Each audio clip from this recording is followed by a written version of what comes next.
Bonjour à tous, bienvenue à la Manne Fraîche. Aujourd'hui, je vais partager sur voir avec les yeux du cœur. Avec moi dans 2 Rois 6, verset 15. 2 Rois 6, verset 15. Le serviteur de l'homme de Dieu se leva de bon matin et sortit. Et voici une troupe entourait la ville avec des chevaux et des chars.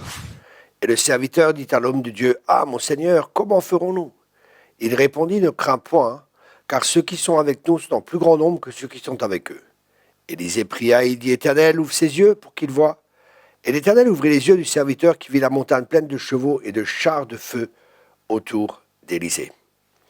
C'est intéressant, ici nous voyons deux personnes dans les mêmes circonstances. Une personne est remplie de crainte, l'autre personne n'a pas de peur et n'a pas de crainte. Et pourquoi une personne a peur et pourquoi une personne n'a pas peur ?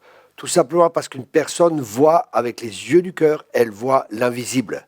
Elle voit le monde invisible et elle voit que ceux qui sont pour nous sont en plus grand nombre que ceux qui sont contre nous. À l'inverse, la crainte a saisi le cœur du serviteur et là, il ne voyait pas.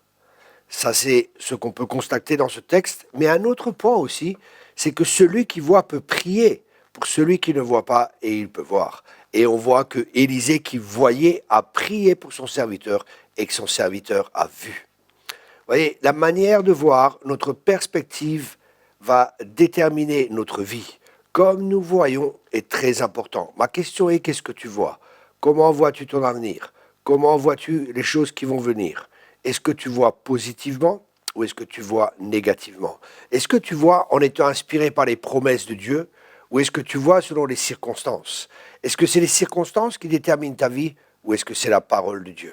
Ça, c'est des bonnes questions à se poser et je veux vraiment vous encourager à méditer la parole de Dieu, que votre cœur soit rempli de la parole pour que vous puissiez voir à travers la parole de Dieu qui est la vérité. Et ça va vous aider à vivre victorieusement. Ça ne veut pas dire qu'il n'y aura pas de difficultés, ça ne veut pas dire qu'il n'y aura pas de problème, mais ça va vous aider à être plus que vainqueur dans toutes les situations. On se revoit la semaine prochaine.